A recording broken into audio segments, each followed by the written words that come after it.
بسم الله الرحمن الرحيم نحمده ونصلي على رسوله الكريم أما بعد فقال تعالى في القرآن الكريم بعد أعوذ بالله من الشيطان الرجيم بسم الله الرحمن الرحيم الحمد لله الذي أنزل على عبده الكتاب ولم يجعل له عوجا قيما لينذر بأسا شديدا من لدنه ويبشر المؤمنين الذين يعملون الصالحات أن لهم أجرا حسنا صدق الله وصدق رسوله النبي الكريم ونحن على ذلك لمن الشاكرين والشاهدين والحمد لله رب العالمين. Notre bien-aimé Rasulullah sallallahu alayhi wa sallam nous encourage à réciter durant le jour du Jum'a la surah Al-Kahf, de la caverne ou encore dans différentes versions. Si on ne peut le faire, au moins les 10 premiers versets de la surah Al-Kahf ou les 10 derniers de la surah Al-Kahf. Cette surah nous apporte comme bienfait une protection extrêmement puissante contre les effets, les maux de Dajjal. Ce qui nous montre que cette surah est intimement liée à l'époque qui viendra avant le Qiyamah, c'est-à-dire l'époque que nous sommes en train de vivre. Et dans cette surah, Allah subhanahu wa ta'ala mentionne particulièrement, d'où le nom de cette surah, un groupe de gens, de jeunes, qui se sont séparés de certaines activités dans la société pour se réfugier dans une caverne. Des gens qu'Allah subhanahu wa ta'ala a accordé la lumière du tawhid par rapport à leur société qui était idolâtre. Et donc dans cette initiative, Allah subhanahu wa ta'ala les a protégés, Allah subhanahu wa ta'ala les a endormis, et 300 années après, Allah ta'ala les a ressuscités avant de les redonner à nouveau une mort définitive. Cette histoire n'a pas un seul but narratif.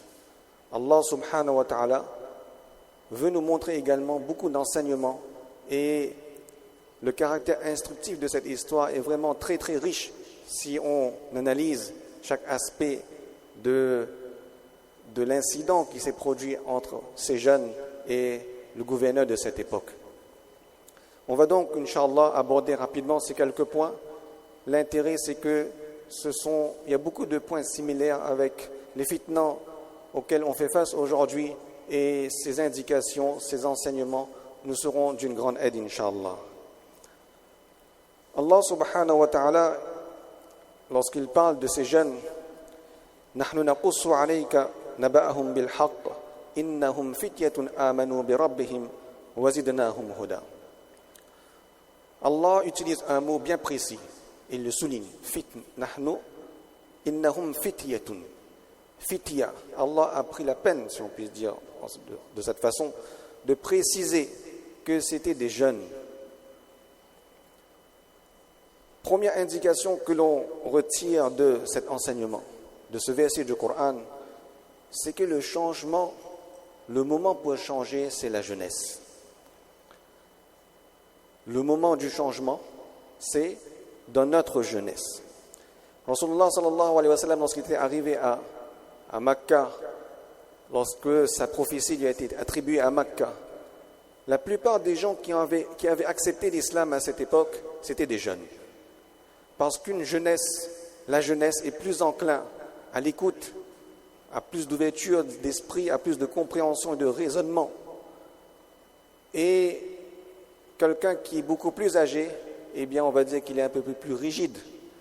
Et ceux qui avaient accepté parmi les Quraysh l'islam au début de la prophétie étaient principalement des jeunes, et très peu de vieux avaient accepté le message de Rasulullah sallallahu alayhi wa sallam. Et donc celui qui se dit que moi je vais attendre, lorsque j'aurai ma retraite, je serai bien installé confortablement, ma famille sera bien placée, et là j'aurai beaucoup plus de temps pour faire l'adoration d'Allah subhanahu wa ta'ala, eh bien c'est une leurre. Parce que le moment pour changer, c'est le moment de notre jeunesse. L'histoire continue, et on va s'appuyer sur la version d'Ibn Kathir, rahimahullah. Différentes versions de cette histoire ont été rapportées en tant que commentaire de ces versets du Coran.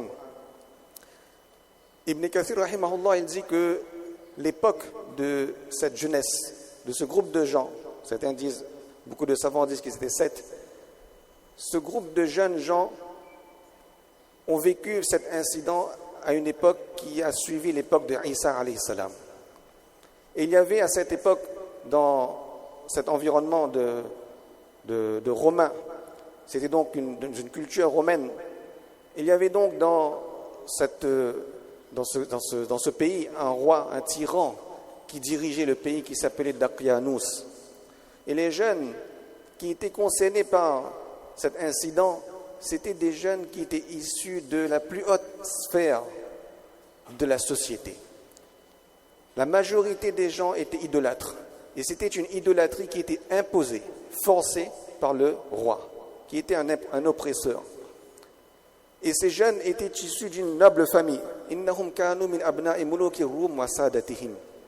C'était des gens qui avaient la voie royale tracée, amenés à devenir les dirigeants de la société, des ministres, etc., des administrateurs, et donc qui avaient tous les moyens à leur disposition, et qui appartenaient à la plus haute classe sociale. Et puis un jour, il y eut des festivités qui furent organisées.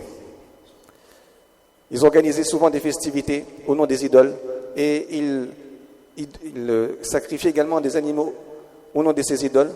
À l'occasion d'une de ces festivités, Allah subhanahu wa ta'ala a instillé la hidayah, la tawhid, dans le cœur de plusieurs de ces jeunes. Ils ne se connaissaient pas, ils ne se communiquaient pas, il n'y avait pas WhatsApp à cette époque. Et durant les festivités, un parmi ces jeunes qui comprenait que ça, ce n'est pas la religion de la vérité, il s'est écarté des festivités et il s'est réfugié sous un arbre. Il s'est assis. Et puis un deuxième vint, un troisième et un quatrième. Et ainsi de suite, un petit groupe s'est formé sous cet arbre. Mais personne ne connaissait l'autre. Et personne n'osait questionner l'autre, quelle était la raison de ta présence ici, de peur qu'en posant la question, cette question lui soit retournée et que ce jeune soit obligé de dévoiler la raison de sa présence sous cet arbre, jusqu'au moment où un parmi eux eut le courage de questionner. Il dit, je comprends bien que vous vous êtes éloigné de ces festivités parce que vous n'agréez pas à toutes ces actions et certainement vous avez une raison particulière pour laquelle vous êtes ici. Si chacun dévoilait sa raison. Et c'est à ce moment-là qu'il prit conscience que chacun de ces jeunes qui étaient assis sous cet arbre avait dans leur cœur le même dessein, les mêmes inclinaisons, c'est l'inclinaison vers le tawhid, vers l'unicité d'Allah subhanahu wa ta'ala. Alors, ils ont dit qu'on ne voit pas de bien dans l'idolâtrie, dans les mœurs et les coutumes de notre société. Et certainement, il y a un seul Allah qu'on adore, le Seigneur des cieux et de la terre. Ça, c'était la première étape de leur cheminement. Et c'est une leçon très importante pour nous à retenir, c'est que lorsqu'on se trouve dans un environnement hostile à notre iman, où notre iman est à risque, eh bien, la première des choses à faire, c'est de prendre du recul par rapport à cet environnement, de s'éloigner de cet environnement. C'est exactement ce que Ibrahim, alayhi salam, le père de toutes les religions monothéistes, il avait fait lorsqu'il disait à son peuple, إِذْ قَالُوا لِقَوْمِهِمْ إِنَّا بُرَآءُ مِنْكُمْ وَمِمَّا تَعْبُدُونَ مِنْ دُونِ اللَّهِ. Et cela nous montre également qu'il ne s'agit nullement d'affronter par la brutalité, par les armes, par la violence ou quoi que ce soit, de chercher à détruire tout ce qui est en train de se produire, ces fitnas, ces villes, ces actions que nous considérons comme sataniques. Non. La première des choses à faire, c'est de s'éloigner, de se séparer de cet environnement hostile à notre iman, à notre spiritualité, et de garder ses distances, sans pour autant tomber dans l'isolationnisme. Il ne s'agit pas pour nous de s'isoler complètement. Non. Il s'agit tout simplement pour nous de se séparer. Une personne, une fois, il est venu voir un savant qui s'appelait Wahb ibn Munabbi, rahimahullah. Il lui dit que je vis dans un environnement où il y a plein de péchés, plein de mal. Et je souhaiterais me séparer complètement, m'isoler, et pour ne pas me mélanger avec les gens. Alors Wahb ibn Munabbi lui répond, il lui dit non, n'agis pas ainsi. il nous dit que tu as des besoins et les gens également ont des besoins. Les gens vont te solliciter pour certaines choses et tu vas les solliciter pour d'autres choses. Et donc, vis dans cette société où il y a tout ce vice et ce mal, en entendant, mais tout en étant sourd, en voyant, mais tout en étant aveugle, en parlant, mais tout en étant, muet. C'est-à-dire de rester dans cet environnement, mais de ne pas te laisser influencer par le mal de cet environnement. On sait ce que ces jeunes-là, ils ont fait en premier. Ils se sont séparés de fitna. Ils n'ont pas combattu. Ce n'est pas ce que l'islam nous demande en premier lieu lorsqu'on est fait face à ce genre de situation où notre sécurité n'est pas réellement mise en jeu. Alors, deuxième point également, c'est qu'ils se sont séparés, ils se sont regroupés et ils se sont retrouvés entre eux. C'est la recherche de la bonne compagnie. Rechercher une bonne compagnie, un bon compagnon qui nous guide vers la droiture. Et troisième point important, c'est que on devrait chercher des compagnies, des gens qui ont les mêmes mentalités, le même état d'esprit que nous-mêmes, qui seront un moyen pour nous de se rapprocher d'Allah subhanahu wa ta'ala. Parce que ceux qui cohabitent de façon parfaite avec, on va dire, en étant sur la même longueur d'onde, arriveront à cohabiter confortablement et atteindre les objectifs pour lesquels ils se sont rassemblés. Celui qui pense ou qui sent qu'il est inconfortable au sein de musulmans, celui qui, dans la compagnie des gens pieux, se sent inconfortable parce qu'il s'habille comme un musulman, ou parce qu'il parle comme un musulman, ou parce qu'il agit comme un musulman, ou parce qu'il a l'attitude d'un musulman, ou parce que c'est une personne qui fréquente la masjid, ou celui qui se sent inconfortable dans la masjid, cette personne devrait se questionner et se faire vraiment beaucoup de soucis quant à son identité de musulman. Se questionner si je me sens encore vraiment dans cette identité de musulman. Ces jeunes, donc, qu'est-ce qu'ils ont fait par la suite? Donc, ils se sont rassemblés et deuxième chose qu'ils ont fait, c'est quoi? Ils sont allés chercher un endroit de tranquillité pour prier Allah tabaraka wa ta'ala. Ils ont choisi un endroit, c'était pas encore une caverne, un endroit, et là, ils ont commencé donc à adorer Allah subhanahu wa ta'ala, un peu retirés, mais toujours en public. Et les gens allaient et venaient et les voyaient. Et bien évidemment, cette situation est arrivée dans les oreilles du roi. Et donc, il les a appelés, il les a questionnés, il les a interrogés. Il a compris que c'était des jeunes qui ne tombaient pas dans l'idolâtrie, qui étaient forcés et qui adoraient un seul Dieu. Alors le roi tyran, qu'est-ce qu'il a fait? Il les a sermonnés et il les a même menacés de punition. Mais il les a donné un temps de répit. Réfléchissez pour revenir sur votre décision. Donc ils sont partis. Et là, ils ont décidé que, étant donné que notre vie maintenant est en danger, parce qu'on a reçu des menaces de la part du roi, on ne va pas combattre ce roi, on va se réfugier maintenant dans une caverne, dans un lieu beaucoup plus discret, beaucoup plus caché, pour pouvoir adorer Allah tabaraka wa ta'ala en toute tranquillité. Et c'est ça notre travail. Déjà cet endroit où ils se sont rassemblés en premier lieu, c'est tout le symbolique de la masjid. Tout le symbolique de la masjid, où on se rassemble. Ils n'ont pas décidé de choisir un endroit pour chacun parmi eux. Ils ont décidé de choisir un endroit pour tout le groupe où ils pourront adorer Allah subhanahu wa ta'ala en toute tranquillité. C'est tout le symbolique de la masjid, où on vient dans cette masjid pour adorer Allah subhanahu wa ta'ala en toute tranquillité, en toute sérénité. Et lorsque ça ne fonctionne pas, ils se sont retirés un peu plus. Et c'est ça le travail du musulman. C'est de faire l'initiative, de faire le premier pas et de remettre le reste dans les mains d'Allah. Le dîn appartient à Allah et c'est Allah lui-même qui prendra la protection de son dîn jusqu'au qiyamah. Notre devoir à nous, c'est de faire précéder l'aide d'Allah subhanahu wa ta'ala par notre bonne volonté, montrer à Allah notre attachement pour son dîn et montrer à Allah subhanahu wa ta'ala que l'on souhaite tout simplement garder ce dîn. Et donc là, lorsqu'on va agir ainsi, eh bien Allah subhanahu wa ta'ala va descendre son aide. Il ne s'agit pas pour nous de filtrer ce qui nous intéresse ou de faire des élagages à droite et à gauche selon nos envies et nos passions. L'aide d'Allah subhanahu wa ta'ala ne descendra pas de cette façon. Donc ils se sont rassemblés dans cette cave et là, ils ont commencé à adorer Allah subhanahu wa ta'ala et ils se sont également engagés dans les du'a Rabbana atina min ladunka rahmatan wa hayyi lana min amrina rashada. Ne jamais oublier les du'a à Allah subhanahu wa ta'ala après avoir fait ce qu'il faut faire. Et ensuite, Allah subhanahu wa ta'ala a fait pour eux tous les arrangements nécessaires. Allah subhanahu wa ta'ala a même envoyé un chien. Et nous savons très bien quelle est la place du chien dans la charia.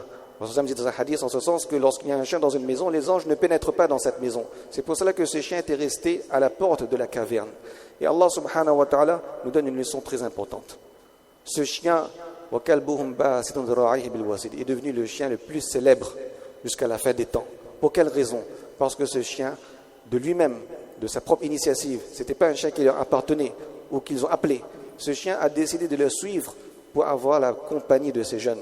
Ce qui nous montre que si un chien est devenu aussi célèbre jusqu'au Qiyamah pour le choix de la compagnie des gens pieux, imaginez l'honneur qu'Allah subhanahu wa ta'ala accordera à celui qui fera le choix de la compagnie des gens pieux, le choix de la compagnie des savants, le choix de la compagnie des huffaz, le choix de la compagnie des masha'ikh. Comment Allah subhanahu wa ta'ala va honorer cette personne? Et donc Allah subhanahu wa ta'ala a fait tous les arrangements nécessaires. Le corps était déplacé et leurs yeux étaient restés ouverts pour que les gens qui osent pénétrer dans cette caverne soient horrifiés et s'enfuient. Et Allah subhanahu wa ta'ala a fait également que le soleil, les rayons de soleil ne touchent pas le corps de ces gens-là pour que leur vitalité soit préservée. Et quelque temps après, Allah subhanahu wa ta'ala, donc lorsque Allah les a amenés dans cette caverne, Allah les a fait endormir. Bon, peut-être je ne peux pas préciser, Allah les a endormis pendant 300 années. Pendant ce temps, dans la société, les temps ont changé. Un nouveau roi est venu. Et c'était un roi qui était pieux. Et c'était une société qui s'était convertie à l'islam. Vous voyez, Allah a fait le travail. Ils ont fait l'initiative, ce qu'il fallait faire, et le reste, c'est Allah qui a fait. La hidayah, c'est Allah qui a donné. Alors à ce moment-là, il y avait un problème dans cette nouvelle société, 300 années après. Un gros problème. C'est que bien que les gens étaient pieux, le roi était pieux, il y avait un doute qui planait dans cette société, qui consistait à remettre en doute, on va dire, le pouvoir de résurrection d'Allah subhanahu wa ta'ala. Les gens doutaient et ils disaient que Allah ne va pas ressusciter les corps, il va ressusciter les âmes et il va ramener les âmes au jour de Qiyamah qui seront questionnées devant Allah. Et ce roi, il était très inquiet. Et donc il a fait dua avec Allah où Allah trouve une solution. C'est pour cela que 300 années après, Allah a ressuscité ces jeunes. Et l'histoire est longue. Et lorsque ces jeunes ont été donc présentés devant le roi, après avoir causé beaucoup de chaos, on va dire, de chahut dans les bazars, et qu'ils ont raconté leur histoire, Allah subhanahu wa ta'ala a amené devant le roi la solution à leurs problèmes. C'était un exemple vivant, concret, du pouvoir d'Allah subhanahu wa ta'ala de faire la résurrection par le corps et avec l'âme au jour de Qiyamah. Ensuite, le roi a voulu rencontrer ces jeunes. Et qu'est-ce qu'il a fait? Il a dit, il y avait un jeune qui s'était présenté devant le roi, qui était allé dans le bazar pour acheter de la nourriture. Le roi a dit, je vais vous rencontrer. Tout le reste, ils sont arrivés devant la caverne. Il est entré, il a retiré tous ses autres camarades. Lorsqu'ils sont sortis, ils ont encore été témoins de la puissance d'Allah subhanahu wa ta'ala. Ils ont redemandé au roi de leur donner l'autorisation de réentrer dans la caverne.